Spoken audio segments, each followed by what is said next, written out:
जिन कही सके कहा तुम उपकार सुखी वही की राम मिलाए राजपद भी करो पंत विभीषण मान लंकेश्वर भय सब जग जान जुग सहस्र योजन पर भान दीन अवतार मधुर फल जान प्रभु मुद्रिका में मुखमान जन दिलानी गए अचरज गान तुझ कमकाज जगत के चेत सुगम अनुग्रह तो करे राम दुलारे तुम रखवार होकर आज्ञा बिनु पैसार सब सुख लगे तुम्हारी शरण तुम रक्षक काहू मोर आवन तेज समारोह में तीनों लोग हांकतेगा भूत पिशाच निकट नहीं आ महावीर जब नाम सुनाओ नासे रोग है सब पीर जपत निरंतर हनुमत वीर संकट ते हनुमान छुड़ाओ मन तम वचन ध्यान जो लाओ सब राम तपस्वी राजा इनके काज सकल तुम साजा और मनोरथ जो कोई लाओ सोई अमित जीवन फल पाओ चारों जुग पर ताप तुम्हारा है पर सिद्ध जगत उजिया साधु संत के तुम रखवार असुर निकंदन राम द्वार अष्ट सिद्धियां निधि मेरा असवर दीन जामिनी मां राम रसायन तुमरे नाम सदा रहो रघुपति देवा तुमरे भजन राम को पार जन्म जन्म के दुख विश्राम अंतकाल रघुवर पुर जाई यहाँ जन्म हरि भक्त कहाई और देवता चित्त न धरे हनुमत से सर्व सुख कर संकट कटे मिटय सब पीर जो विजय हनुमत बलदेव जय जय जय हनुमान गोसाई करहु गुरुदेव की नाई जो सत बार पाठ कर कोई छोट बंदी महा सुख हो जो यह पढ़े हनुमान चालीसा होय सिद्धि सागी गौरी सा तुलसीदास सदा हरिचे की जय नाथ हृदय महडेर पवन तनय संकट हरण मंगल मूर्ति रूप राम लखन सीता सहित सब सुर सिया रामचंद्र की जय पवन सुत हनुमान की जय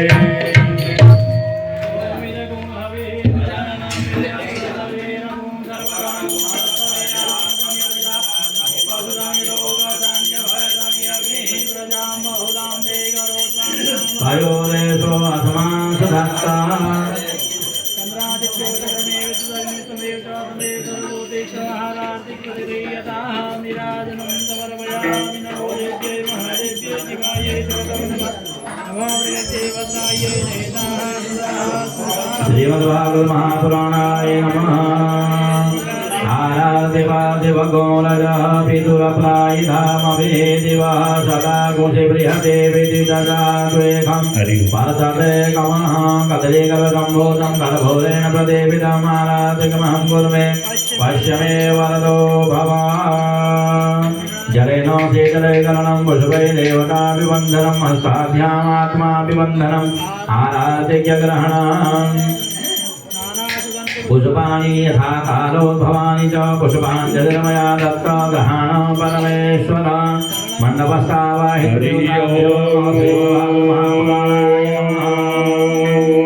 श्रीमन्महागणाधिपतये नमः।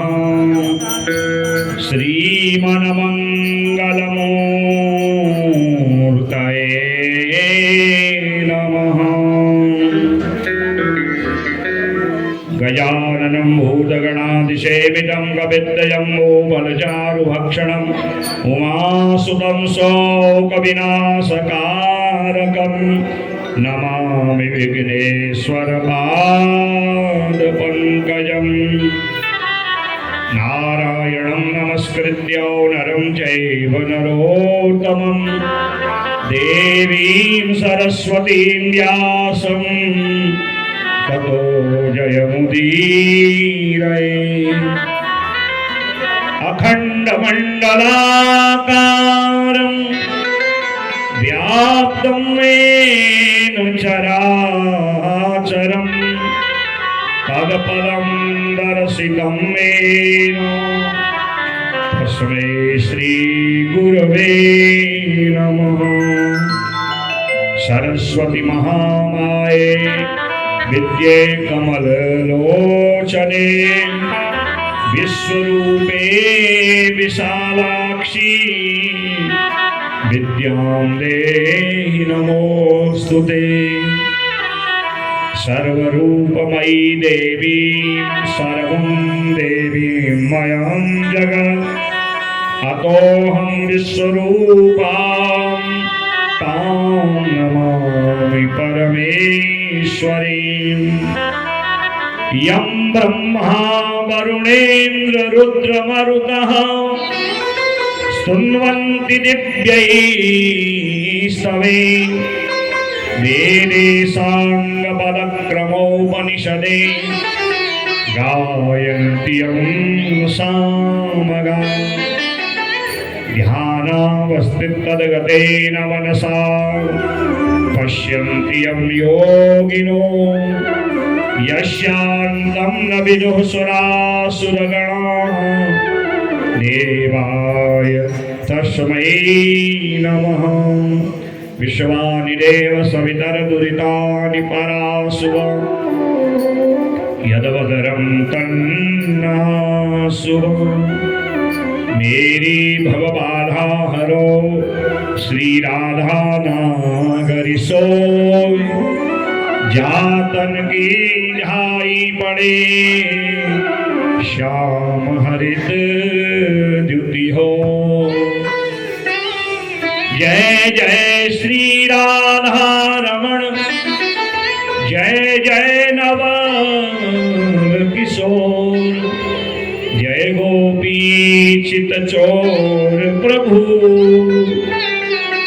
जय जय माखन चोर। नीलाम्बुजश्यामलकोमलाङ्गं सीतासमारोपितवामभागं पाणौ महासायकचारुचापं नमामि रामं रघुवंशनाथम्। बोले महेशानी मैया की जय। यज्ञ नारायण भगवान की जय। राजा रामचंद्र भगवान की जय। जय जय सीताराम। पावन राम नवमी का ये अवसर है और महेशानी मैया का ये मंदिर यज्ञ नारायण पूर्णाहुति की ओर है और यज्ञ कथा विश्राम की ओर है। ये बहुत कम ऐसा अवसर होता है जब किसी जो है देवता के प्राकट्य उत्सव पर ऐसी कथा का आनंद मिलता है। तो हम आप सब बड़े भाग्यशाली लोग हैं। महेशानी मैया के इस प्रांगण में आज कथा का विश्राम दिवस और राम जो है नवमी का जन्मोत्सव है। आइए भगवान सीताराम का मन में ध्यान जो है रखते हुए शुभ कामनाओं सहित मंगल कामनाओं सहित भगवान राम जी की आज स्तुति गाते हैं। और जो ये भागवत स्तुति आपके पास है इसको आप अपने पास रखिएगा। ये 8 दिन जो भागवत आपने श्रवण किया है एक एक श्लोक इस भागवत स्तुति का यदि आप घर में पढ़ेंगे और मुझे विश्वास है मेरे राधा रमण आप पर निश्चित अपनी कृपा करेंगे। सुनि बिरंचि मन हरस तनो पुलकी नयन बह नीर स्तुति करत जोरि करो सावधान मति धीर। जय जय सुरनायक जन सुखदायक प्रणत पाल भगवंता को द्विज हितकारी जय असुरारी सिंधु सुता प्रिय कंता सुरधरणी अद्भुत करनी मरमन जाने कोई जो सहज कृपाला दीन दयाला परम मन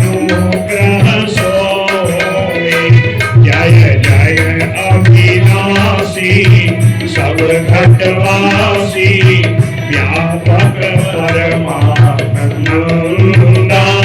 अविगत गोतीतम परम पुनीतम माया रहितम यही लागी विरागी अति अनुरागी विगत मोहन मुनि वृंदा इसी वासर ध्यावहि मुनिगण गावहि जयति सचिदानंदा जय सृष्टि पुराई विविध बनाई संग सहाय पूजा सो करहूं आधारी चिंत हमारी जानी भगति न पूजा जो भवभय भंजन मुनि मनरंजन गंजन विपति भरोथा मन भगवानी छाड़ी सयानी शरण सकल सुरजोता सारद श्रुति शेषा ऋषय अशेषा जा कहूँ को नहीं जाना यही तीन तिहारे वेद पुकारे प्रभु सो श्री भगवान अवतारिति मंदर सब विधि सुंदर गुण मंदिर सुख पूजा निशित सकल सुर पवन आयातुर नाथ भक्त कंदा विप्रधेन सुर संतहित सुर समूह विनती करी पहुँचे निज निज धाम जग निवास प्रभु प्रकटे अखिल लोक विश्राम हरे प्रकट कृपाला दीन दयाला कौशल्या हितकारी हर्षित महतारी मुनि मनहारी अद्भुत रूप विचारी लोचन अभिरामा तन घनश्यामा निज आयुध भुजचारी लोचन अभिरामा निज आयुध भुजचारी भूषण बनमाला नयन विशाला शोभा सिंधु करारी कई दुई कर जोरी अस्तुति तोरी कई विधि करो अनंता माया गुण के अनातीत अमाना वेद पुराण भनम्मा करुणा सुख सागर सद्गुण आगर यही गावे स्तुति सौता सो भगवित लागी जन अनुरागी कयो प्रकट से कंता ब्रह्मांड निकाया निर्मित माया रोम रोम गति देव करे मन सोवासी अवपवासी सुनत धीर मत धीर न लगे उपजा जब ज्ञाना प्रभु मुस्काना चरित बहुत निकीन चढ़े आसुहाई बात बुझाई जय प्रकार सुत प्रेम लय माता सुनि बोली सोवत डोली तजो ताप रूपा की जय शिशु लीला अति प्रिय सीना यह सुख परम अनूपा सुनि भजन सुजाना रोदन गाना वही पालक सुर भूपा यह चरित जगावई हरि पद पावहि ते न परहि भव कूपा यह चरित जगावई हरि पद पाव ते न परहि भव कूपा चरित जगावई हरि पद पावहि ते न परहि भव कूपा यह चरित जगावई हरि पद पाव ते न परहि भव कूपा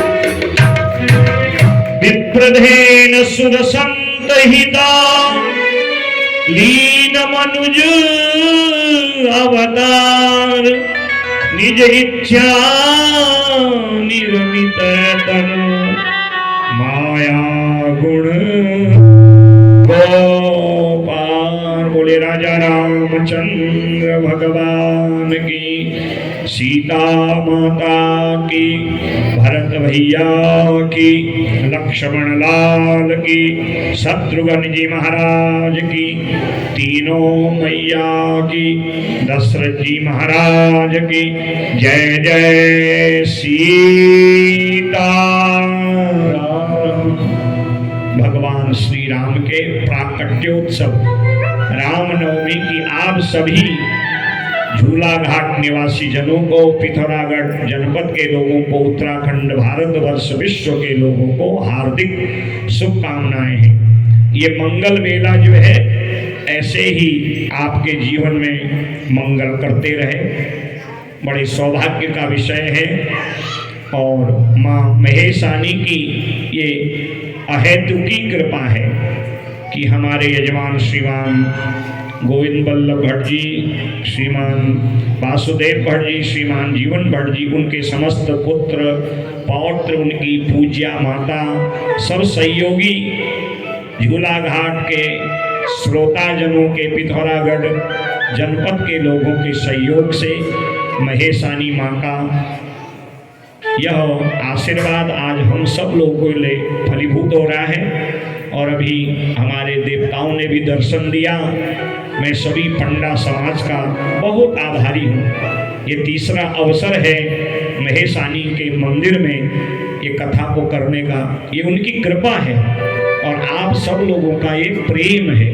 जब आप लोगों ने प्रेम भाव से कथा को श्रवण किया और महेशानी मैया ने कृपा करी, पंडा लोगों ने आशीर्वाद दिया, ये सब सहयोगी मेरे विद्वान लोगों की जब कृपा, संतों का आशीर्वाद होता है तब वक्ता वाणी से कथा को सुनाता है। तो मैं आप सभी लोगों का जो है साधुवाद देता हूँ, सभी पंडा समाज का, सभी विप्र समाज का, सभी कार्यकर्ताओं का, सभी यजमानों का और झूला घाट के रसिक श्रोताओं का, जिनका प्रेम अनवरत मुझ जैसे बालक पर बना रहता है। और मुझे तो ऐसा लग रहा है मैं परसों ही कथा का विश्राम करके फिर यहाँ आ गया हूँ, क्योंकि हम वर्ष भर कथाओं में, यात्राओं में लगे रहते हैं। अब यहाँ से परसों 1 तारीख से सतचंडी यज्ञ है, फिर 6 तारीख से 13 तारीख तक हल्द्वानी में कथा है, फिर 14 तारीख से मुक्तेश्वर में कथा है, फिर अगली कथा मुक्तेश्वर के पास में, फिर नैनीताल पे। ये कथाओं की यात्रा चलते चलते हमें साल कब बीत गया, दिन कब बीत गया। तो ऐसा लग रहा कि जब आपके पूज्य पिताजी थे, उन्होंने अभी हाल में ही पूर्णाहुति कराई, में दोबारा फिर आ गया, देवर आ गया। और अब मेरे को विश्वास है कि ये संकल्प जीवन चंदी भी पूरा करेंगे ऐसा, क्योंकि बड़े से नंबर लगा है। महेशानी की कृपा होगी तो क्या पता, क्योंकि कृपा बिनु हरि कृपा मिल ही नहीं संता, ये सब उसकी कृपा है। और आप लोगों का ये प्रेम है, और ये प्रेम मुझ जैसे बालक पर आप लोगों का बना रहना चाहिए। भले मैं व्यास गद्दी में यहाँ पर एक व्यास के रूप में हूँ, पर वैसे मैं आपका बालक जैसा ही हूँ। तो मैंने आपको अनवरत श्रीमद् भागवत महापुराण की कथा सुनाई, और ये बहुत कम होता है जब हम 3 साढ़े 3 घंटा से अधिक कथा करते हैं। यहाँ तो एक दिन इस कथा की रिकॉर्डिंग में देखा मैंने 4.5 घंटा से ऊपर कथा हो गई थी। अब यहाँ थोड़ा सा ये नेट नहीं चलता ना, नहीं तो कथा सब लाइव होती है। अब ये सारी कथाओं को अपलोड करके आप YouTube चैनल पर देखेंगे। इन कथाओं को भागवत कल्प वृक्ष YouTube चैनल पर अब 1-2 दिन बाद ये कथाएं उपलब्ध हो जाएंगी। 4-4 साढ़े 4 घंटा से ऊपर जो है कथा, ये केवल आपके प्रेम का परिणाम है, हमारे यजमान जी के संकल्प का परिणाम है। आप भाव से बैठे रहे, कोई हलचल मैंने देखी नहीं, और मैया बुलाती गई, क्योंकि वही सा अस्मद वाचम प्रसन्ना विधि हरिगिरिसा राधिका अलंकरोत, वही भगवती जगदम्बा महेशानी हैं जो वक्ता की वाणी में बैठ करके कथा को, हम कुछ नहीं बोलते, ये सब उसकी कृपा। मेरे माता पिता, मेरे पूज्य गुरुदेव भगवान, ये सब मेरे सहयोगी विद्वान, संगीतज्ञ, सब पंडा लोगों का आशीर्वाद, आप लोगों का प्रेम, गुरु कृपा जब बरसती है तब मेरी कन्हैया की कथा वाणी से निकलती है। तो ये कथा का आपको पूर्ण फल प्राप्त हो। कहने को बहुत है, अभी मैंने जितनी कथा कही है, कल मैंने कथा को पहुँचाते पहुँचाते 11वें स्कंद तक पहुँचाया। तो कथा बहुत है, अनंत है, उसको कोई भी वक्ता 1 सप्ताह में पूर्ण नहीं कर सकता। फिर भी जो कथा के कुछ सूत्र हैं, यजमान तक, श्रोता तक जो मुख्य कथाएं हैं वो भागवत के माध्यम से पहुंच जानी चाहिए और इन कथाओं से हमें अपने जीवन में परिवर्तन लाना चाहिए। ये कथा काक भाषित न हो, जैसे कौवा आया काऊ काऊ करके चला गया, ऐसा न हो।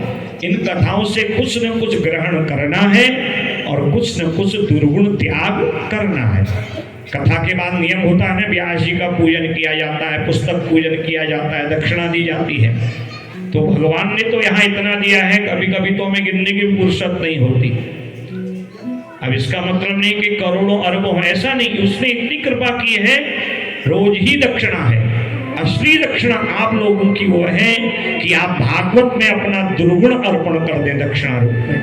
और इस भागवत के द्वारा जो वक्ता व्यास का जो आशीर्वाद है, जो जीवन में परिवर्तन करने वाले सूत्र हैं, उन सूत्रों को यहाँ आशीर्वाद रूप में आप ले जाएंगे तो मेरा विश्वास है जीवन में निश्चित ही अंतर आएगा और आपके मन में भी मेरे गोविंद की तरह मेरे प्रभु की जो है असीम कृपा बरसेगी और ये अवसर आपको भी मिलेगा। ये परम अलौकिक श्रीमद् भागवत है। भगवान नारायण ने चतुश्लोकी रूप में प्रकट करके ब्रह्मा को सुनाया। ब्रह्मा जी ने इस भागवत को नारद जी को दिया, नारद जी ने वेद व्यास जी को, और वेद व्यास जी ने इसका विस्तार कर इसको 18,000 श्लोक 12 स्कंद वाला बनाया। भगवान के दशावतार सहित श्री कृष्ण की दिव्य लीलाओं का वर्णन किया और सुखदेव और सूत जी को सुनाया। सूत जी ने नैमिषारण्य में 88,000 सौनकादि महात्माओं को और सुखदेव जी ने इस कथा को राजा परीक्षित को सुनाया। समीक महात्मा के गले में मरा सर्प डाला, जिसके कारण उनके पुत्र ने 7वें दिन तक्षक नाग से डसकर मरने का श्राप दे दिया। राजा परीक्षित निर्भय होकर अक्षय वट वृक्ष के आश्रय में गंगा तट पे आए। सुखदेव जी सहित हजारों महात्मा विराजमान हैं। राजा परीक्षित प्रधान यजमान श्रोता हैं। निवेदन किया कि जिसके सामने मृत्यु हो उसे क्या करना चाहिए और सारा भागवत प्रस्तुत कर दिया। कहा कि इदम भागवतम नामो पुराणम ब्रह्म सम्मतम अधीतवान द्वापरादौ पितुर्द्वैपायनादहम्। जिस कथा को मृत्यु के भय से निर्भय करने के लिए, मोक्ष गति देने के लिए मेरे पिता ने मुझे सुनाया था, मैं तुझे उसी कथा को सुनाता हूँ। इस कथा से तुझे जो पल पल मृत्यु का भय हो रहा है तो निश्चित इस भागवत कथा से निर्भय हो जाएगा। मृत्यु तो होगी, जो पल पल मरने का भय है उस पल पल मरने के भय से भागवत कथा निर्भय करती है। और भगवान के अनेक अवतार श्रवण किए। श्री कृष्ण की दिव्य 125 वर्षों की लीला और भगवान के स्वधाम गमन तक की कथा आपने कल श्रवण करी। भगवान प्रभास क्षेत्र में भागवत को वांग्मय रूप में प्रस्तुत कर रहे हैं। और भगवान जब इस धराधाम से गए, भले ही वो अपने दिव्य देह में माँ राधा रानी के साथ गोलोक गए, पर अपना तेजोमय जो रूप है, जो उनका वांगमय विग्रह है, वो भागवत जी में प्रवेश कर गया। बोले भागवत भगवान की जय। भगवान जब इस लोक से गए तो उनके विरह में उनके माता पिता देवकी वसुदेव जी ने अपने प्राणों का त्याग कर दिया। देवकी रोहिणी चैव वसुदेवस्तथा सुतौ प्राणाश्च बीजभूतस्तत्र भगवत विरह हाकुरा। भगवान के आकुल व्याकुल वियोग में प्राणों का त्याग कर उन्हीं के लोक को प्राप्त हो गए। और इस प्रकार जब भगवान इस धराधाम को गए तो राजा परीक्षित से भगवान कहते हैं, सुखदेव, कि जैसे ही भगवान धराधाम का त्याग किए कलयुग ने प्रवेश कर दिया। 500 पांडव भी द्रौपदी सहित स्वर्गारोहण करके परम गति को प्राप्त हो गए। और भगवान के जाते ही जो है कलयुग ने अपना प्रभाव डाला। और जब कलयुग प्रवेश किया है तो राजा तुम्हारी बुद्धि को उसी कलयुग ने बिगाड़ा है। और फिर कलयुग के राजाओं का वर्णन किया। जो 3800 वर्ष तक जो है बृहदस्व का बेटा जो जरासंध, जिसको भगवान ने भीम के द्वारा मलयुद्ध में मरवाया, उसका बेटा सहदेव है। इस प्रकार उसके मंत्री पुरंजन, प्रद्योत, नंद, चंद्रगुप्त, अशोक आदि वंशों की कथा सुनाई। 3800 वर्ष तक इन वंश के राजाओं का प्रभाव रहेगा। धीरे धीरे कलयुग बढ़ते रहेगा और मानवों की बुद्धि बिगड़ते रहेगी। कलयुग अपनी चरम सीमा 4,32,000 वर्ष में पूर्ण करेगा। ज्यों ज्यों कलयुग की आयु बढ़ेगी, मनुष्य की आयु कम होते रहेगी, उसकी बुद्धि बिगड़ते रहेगी। 20-30 वर्ष की अधिकतम आयु हो जाएगी। 10-12 वर्ष में माता पिता बनने का सुख मिल जाएगा। छोटे छोटे वृक्ष में भी सीढ़ी लगा के व्यक्ति चढ़ेगा। अनीति, अधर्म, छल, पाखंड, झूठ, ये सब बढ़ने लगेगा। कोई माता पिता, गुरु, संत, समाज, देवताओं का पूजन नहीं करेगा। 5 वर्ष पूर्ण होते ही जो है 5000 वर्ष पूर्ण होते ही गंगा और हमारे जो स्थानीय देवता हैं, ये पृथ्वी से अपना प्रभाव कम करने लगेंगे। और 10,000 वर्ष पूर्ण होने पर पृथ्वी से गंगा जी और हमारे जितने ये स्थानीय देवता हैं, जिनका हम इष्ट देवता आदि मान के पूजन करते हैं, इनका प्रभाव कम हो जाएगा। ये अपने लोक को प्रस्थान कर जाएंगे। अनीति, अधर्म, पाखंड, छल बढ़ता रहेगा। ये कलयुग का प्रभाव है। कलयुग माने कलह का युग। पति पत्नी में कलह, भाई भाई में कलह, पिता पुत्र में कलह, मित्र मित्र में कलह। जहां भी ये सब देखें तो समझ लेना कलयुग ने अपना स्थान उस घर में बना लिया है। तो तब राजा ने कहा, महाराज इस कलयुग से बचने का उपाय? कहा, तुमको कलयुग ने पहले ही बताया था कि भले मेरे अंदर बहुत जो है दोष है, परंतु एक बहुत गुण है। कलेर दोष निधे राजन ही अस्ति एको महान गुण कीर्तना देव कृष्णश्चो मुक्त संग परम ब्रजे। इस कलयुग में कुछ करो न करो, दुनियादारी, घर बार छोड़ो न छोड़ो, पर भगवान के नाम को कभी मत छोड़ो। उठते बैठते चलते फिरते जो भगवान के पावन नाम को गाते हैं, कलयुग केवल हरि गुण गा, कलयुग केवल हरि गुण वही नर पावही भवथा, वही नर पावही भवथा। कलयुग केवल नाम आधारा, कलयुग केवल नाम आधारा। सुमिर सुमिर नर उतरहि पारा, सुमिर सुमिर कर उतरहि पारा। चहु जुग चहु श्रुति नाम प्रभाव, चहु जुग चहु श्रुति नाम प्रभाव। कली विशेष नहीं आन उपाऊ, कली विशेष नहीं आन उपाऊ। कलयुग केवल हरि गुण गा, कलयुग केवल हरि गुण गा। इस कलयुग में नाम की महत्ता है। जो जितना अधिक नाम गाएगा, देखिए नाम जपने में बहुत, ये नहीं है कि जब नहाएंगे तभी नाम जपेंगे, जब व्रत लेंगे तभी जपेंगे, नहीं। कल मैंने आपको गोपाल की कथा सुनाई थी। गोपाल कहता, महाराज शौच करते करते यदि प्राण निकल जाते तो क्या होता? इसलिए भगवान का नाम पवित्र अपवित्र भाव को विचार करके नहीं, श्वास क्रिया से लेना चाहिए। जैसे श्वास चलती है इस कलयुग में, जो भी गुरु मंत्र मिला है, जो आपको बहुत सरल नाम लगे, माँ का ही नाम जपिए, राम राम ही जपिए, कृष्ण कृष्ण ही जपिए। हरे राम राम राम हरे हरे, हरे कृष्ण कृष्ण कृष्ण हरे हरे। कोई भी नाम जपिए। हरम हरति पापानि, भगवान के नाम का प्रभाव यही है। हर जो पाप जापक के, जो उनके मंत्र जपने वाले के, उनके नाम उच्चारण करने वाले पापों का हरण करते हैं, उन्हीं का नाम हरि है। तो कहा राजन, भले ही कलयुग में बहुत दोष है, एको गुण महान गुण हो, एक महान गुण है और वो गुण है कि गाते रहिए और जपते रहिए। और इस प्रकार कहा राजन, अब तुम्हें क्या आवश्यकता है बताओ।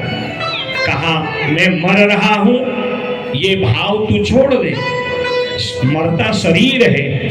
क्षितिजल पावक गगन शरीरा पंच रचित यह अधम शरीर। आत्मा कार्य कारण से परे है। 3 शरीर हैं, स्थूल शरीर, सूक्ष्म शरीर और कारण शरीर। जैसे आप गाड़ी में बैठे हो या गाड़ी चला रहे हो, मानो आपकी गाड़ी किसी के सामने टकरा जाए, तो गाड़ी क्या है? वो तो जड़ है ना। लोग गाड़ी पर उतना प्रभाव नहीं डालते, जो गाड़ी को चला रहा है उस पर अपना गुस्सा निकालते हैं। और गुस्सा किस पे निकाला? टक्कर किससे लगी? गाड़ी से। और गुस्सा निकाला चलाने वाले पर। परंतु दुख किसको हुआ? मन को। शरीर को दुख नहीं हुआ। बस यही है, ये सारा शरीर प्राण निकलते ही जड़ हो जाता है। और जो हमने शुभ अशुभ कर्म किए होते हैं, शुभ कर्म किए तो वैकुंठ आदि लोग, अशुभ कर्म किए होते हैं तो इस कारण शरीर को उसका फल नरक आदि लोगों में भोगना पड़ता है। और जो सूक्ष्म शरीर है, जिसको हम आत्मा कहते हैं, न उसको कोई काट सकता है, न जला सकता है, न पानी बहा सकती है, न तेज उसको नष्ट कर सकता है। और जैसा जैसा कर्म आपने किया है इस जन्म में, वैसा ही शरीर अगले जन्म में आपको प्राप्त हो जाता है। ऐसे ही जैसे आपके पास कोई जेवर है, वो टूट गया, फूट गया, कोई उसमें कमी आ गई, तो आप फेंकते नहीं हैं, उसको आभूषण बनाने वाले के पास ले जाते हैं, वो उसमें थोड़ी और मात्रा बढ़ा देता है, और आप जैसा श्रृंगार का आभूषण बनाना चाहते वैसा बना देता है। जैसा भाव है, वैसे ही जीवन में किए हुए कर्मों का जो भाव है, वो अगले जन्म में आत्मा, मन और अहंकार, ये अगले जन्म में भी चलते हैं। तो इसीलिए कहते हैं कि कलयुग में प्रयास करके अधिक से अधिक भजन करो, और प्रयास करो हमसे किसी का अपराध न हो। हम किसी पर न क्रोधित हो, न किसी का उपहास करें, न किसी पर जो है क्रोध करें, किसी का अपराध न हो, ऐसा प्रयास करना चाहिए। और अधिक से अधिक जो भी आप काम कर रहे हैं, व्यापार करें, स्वाध्याय करें, नौकरी करें, जो भी कारोबार कर रहे हैं, स्मरण परमात्मा का करिए। ये मैं उनके निमित्त कर रहा हूँ, उन्हीं को साक्षी मानिए, तो भजन भी हो जाएगा, दुर्गति से भी जीव बच जाएगा। और फिर अगला जन्म पुनरपि जननम पुनरपि मरणम पुनरपि जननी जठरे शयनम, और फिर जन्म जन्मांतर के अभ्यास से यद गत्वान निवर्तन्ते तद्धामो परमं मम, और फिर क्या होगा कि जहां से आप आए हैं उसी में समाहित हो जाएंगे अनेक जन्मों के कर्मों से। फिर योनि यंत्रणा का त्रास, काम काल का दंड, गर्भवास दुख, नरक के क्लेशों से, दुनियादारी के झंझटों से मुक्ति मिल जाएगी। हे राजन, इसलिए तू निर्भय हो। अब तुझे क्या कर चाहना है? आज जो है राजा परीक्षित मौन हो गए, गुरुदेव के चरण पकड़ लिए, झरझर नेत्रों से आंसू बह रहे। मैं कल देख रहा था सुदामा जी की कथा में कई लोगों के आंखों में से भाव, बस ये क्या है? ये भगवान की लीला है। और जब कथा सुनते सुनते हम भावुक हो जाते हैं, आंखों से जो हमारे जल निकलते हैं ना, आंख के नेत्र के जल का जो स्वाद है, कभी आपने चखा हो, आ जाता है, कहते हैं ना, बड़ा खारापन होता है। तो यही खारापन भगवान की लीला से बाहर निकालना है। ये सारा खारापन बाहर निकला, आनंद सरोवर, अमृत सरोवर हृदय में बहने लगता है, और जहां आनंद है वही भगवान का रूप है। क्या चाहिए तुझे? कहा प्रभु कुछ नहीं चाहिए। सारा जो मन का अहंकार खारापन था आपकी कथा सुन के आज बाहर निकल गया। और जो राजा 7 दिन पहले कह रहा था गुरुदेव बचाओ मुझे सर्प काटेगा, मुझे भय है, मुझे पीड़ा होगी, आज क्या कहता है?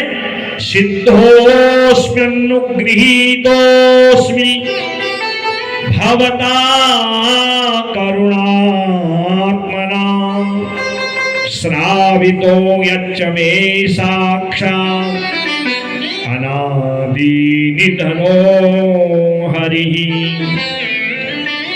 अज्ञानं च निरस्तं मे ज्ञान विज्ञान निष्ठया भवता दर्शितं क्षेमं परम भगवतः पदम।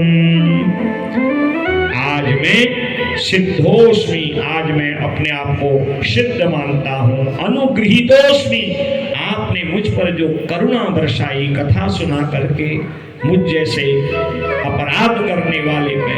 श्रावितो यच्च, आपने जो मुझे कथा सुनाई अनादि निधनो हरि, श्री हरि भगवान की ऐसी अद्भुत जो पुराण संहिता आपने सुनाई।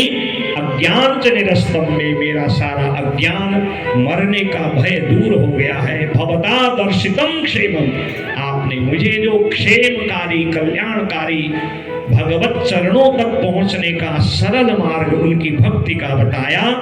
परमम भगवतः पदम, आज मुझे उनके चरणारविंद से लेके उनके मुखारविंद का दर्शन और आनंद का अनुभव हो रहा है। बोले राजा परीक्षित जी महाराज की।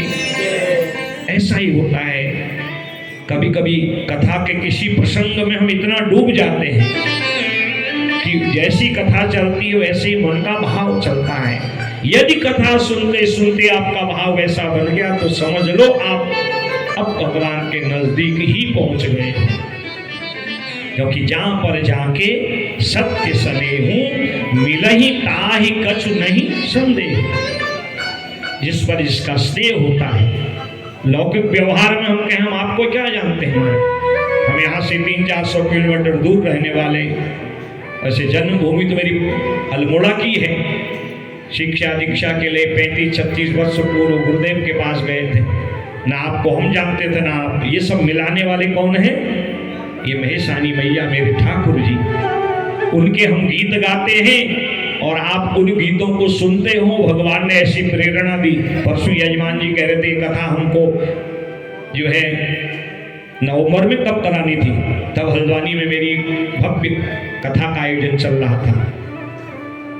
कह रहे थे महाराज जी कथा तो आपसे हमने सुननी थी। तो ऐसा जो है संकल्प बना। और पर जो बात जब होना हो, जो इसको जब होना होता है, हो ही वही जो राम रचि। प्रभु ने कहा कि महाराज हमने पंचमी से जो है आयोजन का संकल्प रखा है।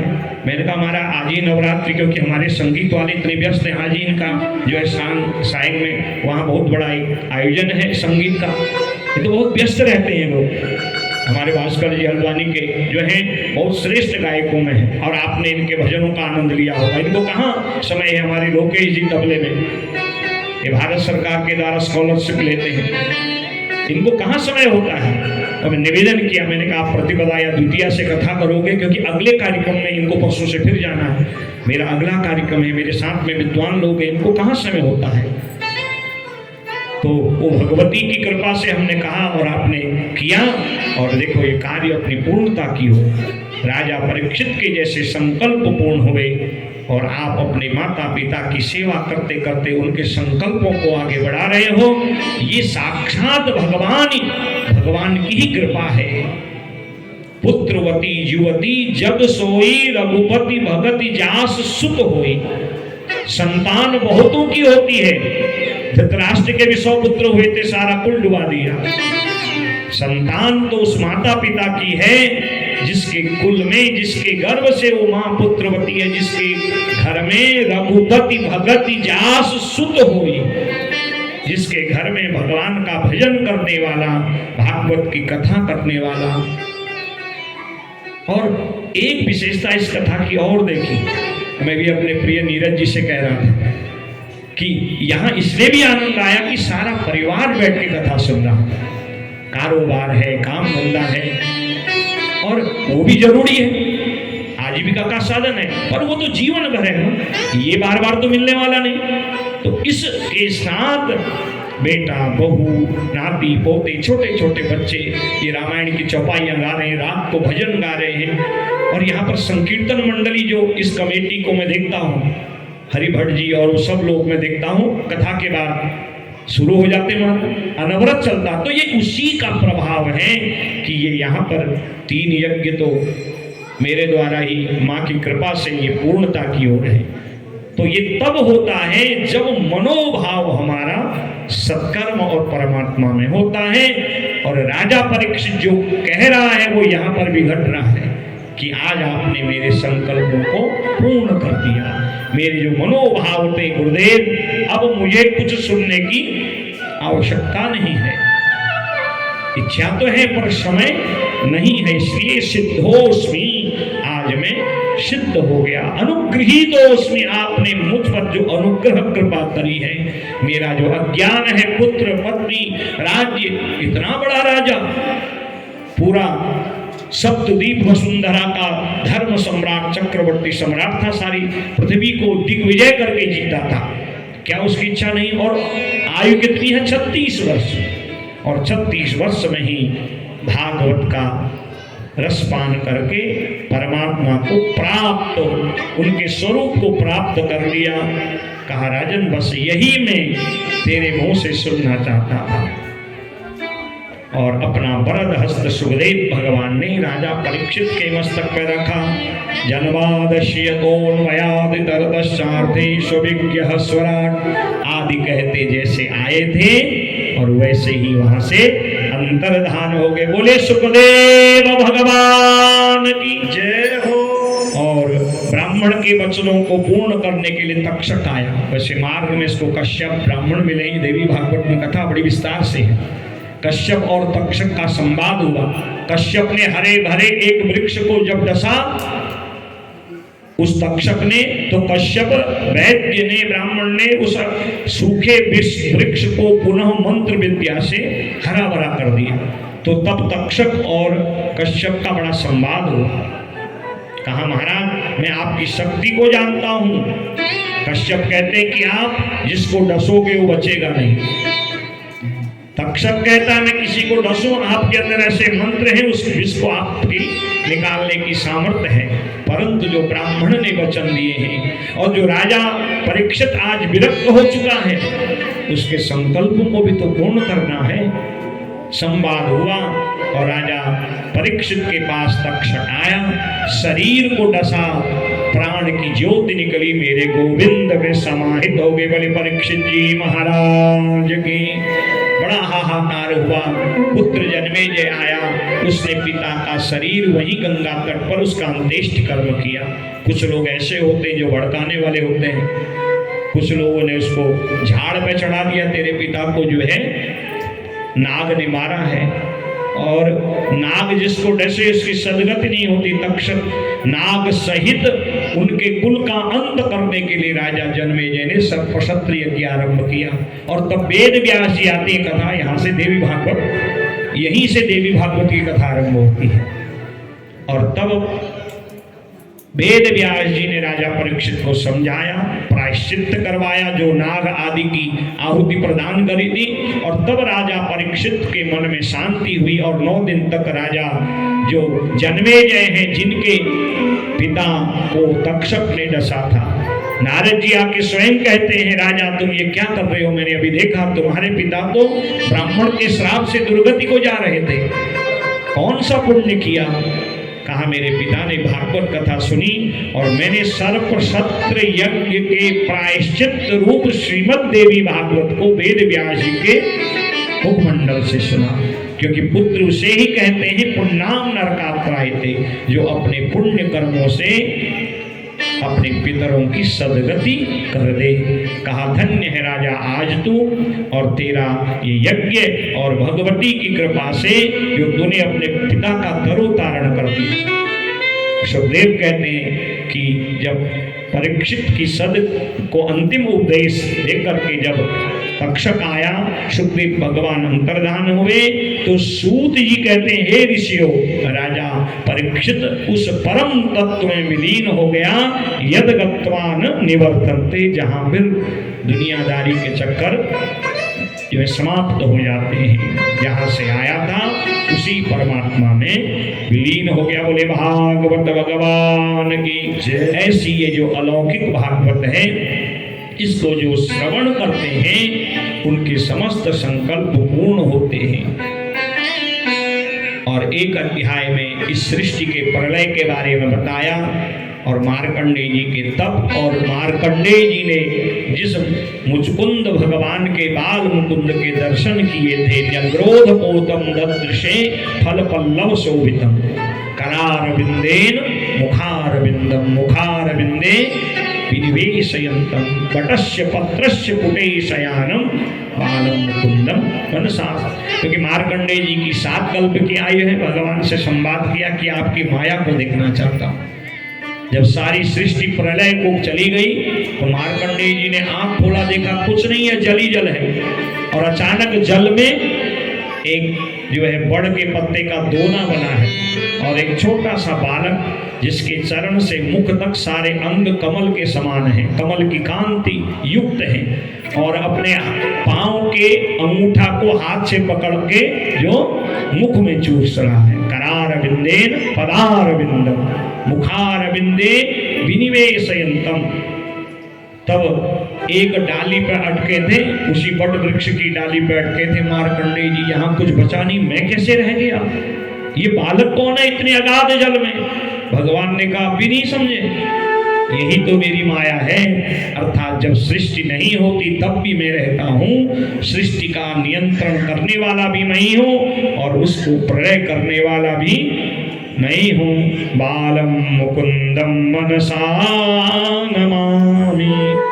बोले बाल मुकुंद भगवान की जय। फिर एक अध्याय में 12 स्कंदों का सार है। कहते हैं यदि पूरी भागवत कोई न सुन पाए, श्रीमद् भागवत महापुराण के 12वें स्कंद के 12वें अध्याय को पढ़ ले, सुन ले। जैसे रामचरितमानस के उत्तर कांड में है ना, 4-6 चौपाइयाँ हैं, 4-5 जो हैं दोहे हैं, संक्षिप्त रामायण। वैसे ही एक अध्याय में 12 स्कंदों का वर्णन है। पहले भागवत जी में ऋषियों के प्रश्न, भक्ति उपाख्यान, गोकर्णोपाख्यान, और फिर प्रथम स्कंद में 19 अध्यायों में अधिकारी की कथा है। भागवत संबंधी प्रश्न, नारद जी के द्वारा वेद व्यास जी के मोह को दूर करने के लिए भागवत रचने की प्रेरणा देना, भगवान के संक्षेप में 24 अवतारों का वर्णन, और भागवत संहिता की रचना कर अपने पुत्र सुखदेव को भागवत प्रदान करना, सूत जी को प्रदान करना, सूत जी का नैमिषारण्य में भागवत कथा को श्रवण कराना, संक्षेप में महाभारत की घटना, और उस घटना में वीर अभिमन्यु जो वीर गति को प्राप्त हो गए थे, उनके पत्नी के, उनके धर्म पत्नी के उत्तरा देवी के गर्भ से उत्पन्न परीक्षित के जन्मोत्सव की कथा, भीष्म पितामह की सदगति का वर्णन, और पांडवों का इस धराधाम को त्याग कर राजा परीक्षित को गद्दी पर बैठाना, राजा परीक्षित का दिग्विजय कर शमीक महात्मा का अनायास कलयुग के प्रभाव से अपमान करना, और शमीक के पुत्र श्रृंगी के श्राप से राजा भयाक्रांत हुए और राजमहल का त्याग करना। प्रथम स्कंद के साथ द्वितीय स्कंद में 10 अध्यायों में ज्ञान लीला की कथा है, जिसमें सुखदेव के सन्मुख राजा परीक्षित प्रस्तुत होते हैं, और सुखदेव जी ने उनको इस जीवन के महत्व को संक्षेप में समझाया, और 8-10 श्लोकों में भगवान का पावन मंगलाचरण, और चतुश्लोकी भागवत के 10 लक्षण। फिर तृतीय स्कंद सर्ग कथा, विदुर मैत्री संवाद, जिसमें सृष्टि निर्माण का वर्णन, शूकर अवतार पृथ्वी का उद्धार की कथा और भगवान कपिल नारायण अवतार कपिल गीता की कथा। चतुर्थ स्कंद में विसर्ग कथा, 4 प्रकरण हैं, धर्म अर्थ काम मोक्ष। 5 जो 4 प्रकरण हैं, पहला प्रकरण धर्म का जिसमें सती दक्ष और शिव की कथा 7 अध्यायों में, 5 जो है अर्थ प्रकरण में 5 अध्याय हैं जिसमें परम भागवत ध्रुव जी का हरि नारायण अवतार का वर्णन, और फिर 11 अध्यायों में पृथु पुरंजन सहित बेन की कथा, और अंतिम अर्थ प्रकरण में 8 अध्याय हैं प्रचेताओं का, रुद्र गीता का और नारद जी के द्वारा दिए गए नारायण सरोवर में प्राचीन वरि के पुत्रों का वर्णन है। पंचम स्कंद गद्यात्मक ज्यादे हैं, प्रियव्रत का चरित्र, ऋषभदेव अवतार, भरत जी का दिव्य चरित्र, और तीसरे जन्म में मुक्ति रघुगण, भरत जड़ भरत संवाद, भवाटवी का वर्णन है, भूगोल खगोल ज्योतिष चंद्रमा ये नक्षत्र तारे इनकी गति, और 84 लाख नरक सहित 28 भयंकर नरकों का वर्णन। 6ठे स्कंद में पोषण युक्त लक्षण से अजामिल की कथा, प्रचेताओं का वर्णन, और दक्ष की जो सृष्टि है उसकी कन्याओं के वंश का वर्णन, चित्रकेतु वृत्तासुर की और नारायण कवच की कथा है। 7वें स्कंद में ऊती की कथा है जिसमें परम भागवत प्रहलाद जी का दिव्य चरित्र, नृसिंह भगवान के अवतार की कथा, वर्णाश्रम चतुष्टय की कथा है। 8वें स्कंद में मनवंतरों का वर्णन है, और चाक्षुष तामस अनुमंतर में भगवान के अवतार हुए हैं, गजेंद्र मोक्ष का वर्णन, वामन अवतार की कथा, दिव्य मत्स्य अवतार, कूर्म अवतार, मोहिनी नारायण धन्वंतरी अवतार की दिव्य कथा है। बलि के द्वारा वामन को 3 लोक प्रदान करने का वर्णन और सुतल लोक का राज्य प्राप्त करने की कथा, मत्स्य नारायण अवतार की कथा। 9वें स्कंद में वंशों का वर्णन, राम जी का पावन चरित्र, अम्बरीश महाराज, राजा हरिश्चंद्र, सरियाति सुकन्या की कथा है, अम्बरीश के एकादशी व्रत और सुदर्शन चक्र स्तुति सहित दिव्य भगवान राम के वंश सूर्य वंश का, इक्ष्वाकु वंश का वर्णन। 10वें स्कंद को निरोध लीला कहा है जिसमें 90 अध्याय हैं, भगवान श्री कृष्ण के अवतार संबंधी प्रश्न, भगवान का चतुर्भुज रूप में अवतार लेना, बालक रूप में परिणित होकर गोकुल पहुंचना, माया का कंस को भगवान के विषय में ललकारना, बताना कि मैं कौन हूँ, और भगवान की दिव्य जो है बाल लीला, पूतना उद्धार, सकट भंजन, तृणावर्त उद्धार की कथा, नामकरण लीला, मृद भक्षण लीला, और भगवान का गोचारण करने के लिए वृंदावन में प्रवेश करना, 7 वर्ष तक की वहाँ की लीला का वर्णन, जिसमें ब्रह्म मोह की कथा, अघासुर, बकासुर, धेनुकासुर, अरिष्टासुर, वृषभासुर, बड़े बड़े दुष्ट उत्पाती राक्षसों के अंत का वर्णन, गोवर्धन लीला, इंद्र के मोह को भंग कर उसके अहंकार को नष्ट करना, गोवर्धन धारण करना, और भगवान का शरद ऋतु में कुमारिकाओं सहित दिव्य रास लीला का वर्णन, और वरुण पर कृपा, रास महारास की कथा, गोपी गीत आदि, भ्रमर गीत, युगल गीत, प्रणय गीत की दिव्य कथा। फिर अक्रूर जी का भगवान को बुलाने के लिए जो है ब्रज में जाना, गोपिकाओं के विरह का वर्णन, और यमुना के जल में अक्रूर को भगवान का दिव्य चतुर्व्यूह दर्शन, कंस वध की कथा, माता पिता को जेल से अर्थात कारागार से मुक्त करने की कथा, उग्रसेन को मुक्त कर पुनः मथुरा का राजा बनाना, और भगवान का यज्ञोपवीत संस्कार, गुरु दक्षिणा में मरे पुत्र को पुनः जीवित करके देना, और उद्धव को ब्रज में संदेश लेके प्रेम संगीत से लेकर के भेजना, और द्वारिकापुरी का निर्माण, मुचकुंद की मुक्ति, काल यवन वध, और बलराम का रेवती से विवाह, भगवान का रुक्मिणी सहित 16,108 रानी से विवाह, उनके पुत्र पौत्रादियों का वर्णन जो आपने कल सुना, और कैसे नृग राजा का उद्धार भगवान ने किया। राजसूय यज्ञ में शिशुपाल, दंतवक्त्र आदि दुष्टों का अंत कर धर्म की स्थापना करना। द्वारिका में 100 वर्ष की लीला में अनेक दुष्टों का उद्धार कर सुदामा पर कितनी भगवान की कृपा बरसी है। दिव्य कथा, वेद स्तुति, देवकी के अर्थात अपने बड़े भाइयों को जीवित कर ला करके माता के द्वारा अमृत पान करा के मुक्त करना।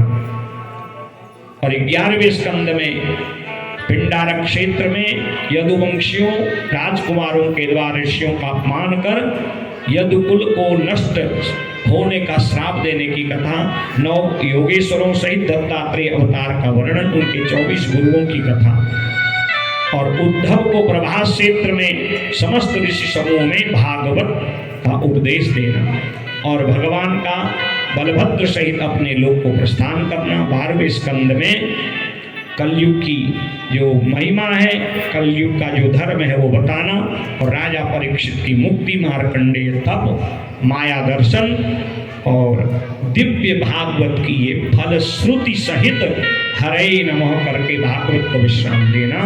ये भागवत के 12 स्कंदों का सार है। और जो इस 12 स्कंद के सार को श्रवण करते हैं उनको संपूर्ण भागवत श्रवण करने का फल प्राप्त होता है। बोले भागवत भगवान की जय। और तब सूत जी ने कहा, हे ऋषियों, यस्यांतम न विदुः सुरासुरगणा देवाय तस्मै नमः। जिनका कोई आदि अंत नहीं है, ऐसे जो अनादि निधन परमात्मा अकारण करुणा वरुणालय हैं, सच्चिदानंद स्वरूप हैं, उनको मैं प्रणाम करता हूँ। मैंने आपको विस्तार पूर्वक एक कथा सुनाई। हे सौनकादि महात्माओं, अब तुम्हारी क्या सुनने की इच्छा है? फिर एक अध्याय में पुराणों के श्लोक, पुराणों की संख्या को बताया और कहा कि भाद्र शुक्ल पूर्णिमा के दिन स्वर्ण के आसन में रख के जो अधिकारी वक्ता को, व्यास को पूज करके इस भागवत जी को प्रदान करते हैं। ददाति यो भागवतम सयाति परमाम गतिम।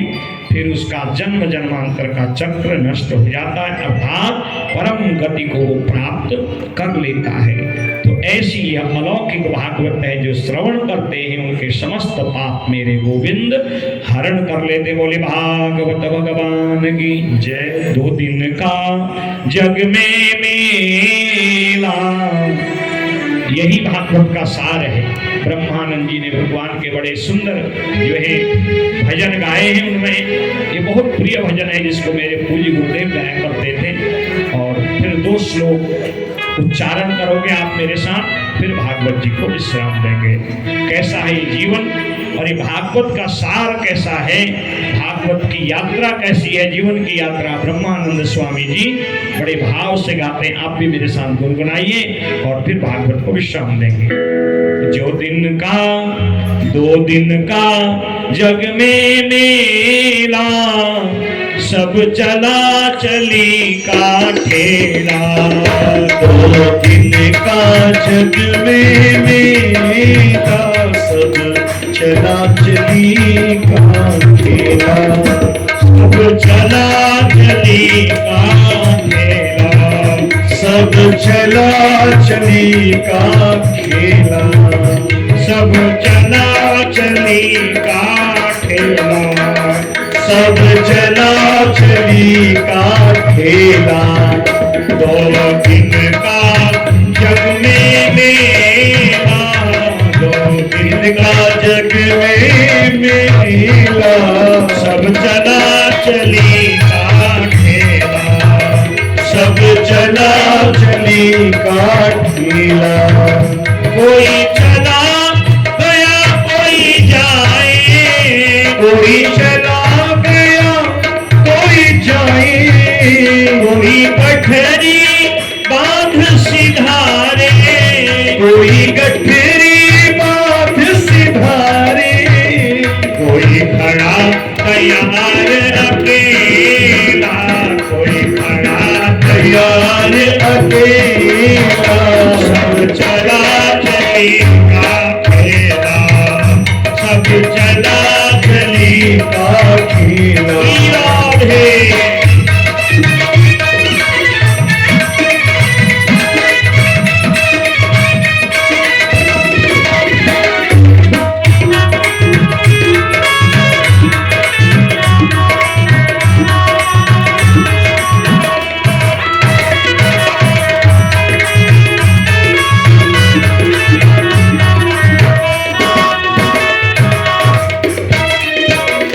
राधे पाप कपट छल माया पाप कपट छल माया धन लाख करोड़ कमाया धन लाख करोड़ कमाया सब छले न एक अधेना सब छले न एक अधेना सब चला सब चला चली का खेला दो दिन का जग में मेला दो दिन का जग में मेला चला चली का खेला सब चला चली का खेला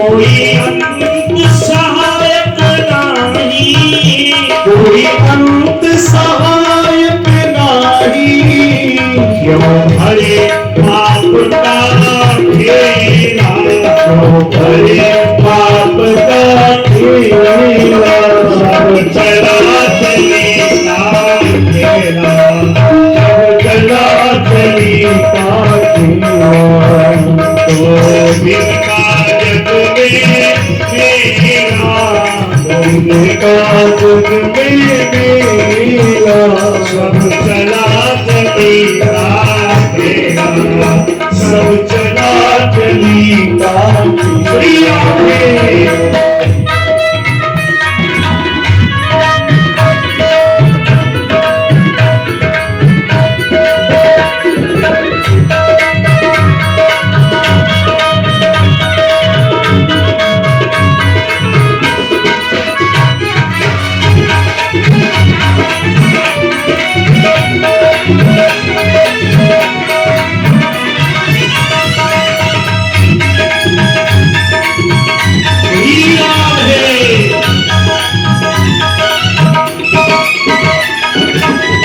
यह नश्वर सब संसारा यह नश्वर सब संसारा कर भजन हरि का प्यारा कर भजन हरि का प्यारा ओम नमः शिवाय नमः शिवाय नमः शिवाय नमः शिवाय हर हर शंभो नमः शिवाय हर हर शंभो नमः शिवाय जय जय अम्बे जय जगदम्बे जय जय अम्बे जय जगदम्बे काल विनाशिनी काली जय जय काल विनाशिनी काली जय जय दुर्गा विनाशिनी दुर्गे जय जय दुर्गा विनाशिनी दुर्गे जय जय माता रानी जगदम्बे जय जय माता भवानी जगदम्बे जय जय नारायण नारायण नारायण श्री नारायण नारायण यही भजन करना है श्रीमन नारायण नारायण नारायण श्रीमन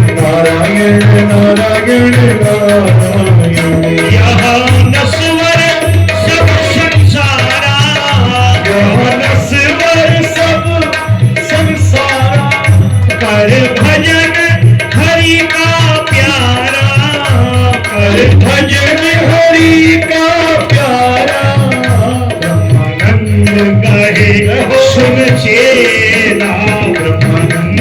कहीं सुन चेरा, सब चला चली का फेरा, सब चला चली का फेरा, सब चला चली का फेरा, सब चला चली का खेला। दो दिन का जग में मेला, दो दिन का जग में मेला, सब चला चली का खेला, सब चला चली का खेला, सब चला चली का खेला, सब चला चली का खेला। भागवत भगवान की जय। जय जय श्री राम। भागवत के अनेक फल हैं, पर मुख्य उसके 5 फल हैं जो इस भागवत को मनोभाव से सुनता है। पहला फल है निर्भयता, फिर दुनिया की मृत्यु आदि से उसको भय नहीं होता। दूसरा फल है निःसंदेहता, भगवान की कथा को सुन के संदेह फिर कुछ भी नहीं रहता। तीसरा है हृदय में प्रभु का भाव, चौथा है सभी में प्रभु दर्शन, और 5वां है परम प्रेम, क्योंकि भागवत प्रेम लक्षणा ग्रंथ है। ये प्रेम लक्षणा सूत्र है, प्रेम लक्षणा भक्ति है। भगवान गोविंद को, मेरे कन्हैया को प्राप्त करने का एक प्रेम का मार्ग है। तो ऐसी भागवत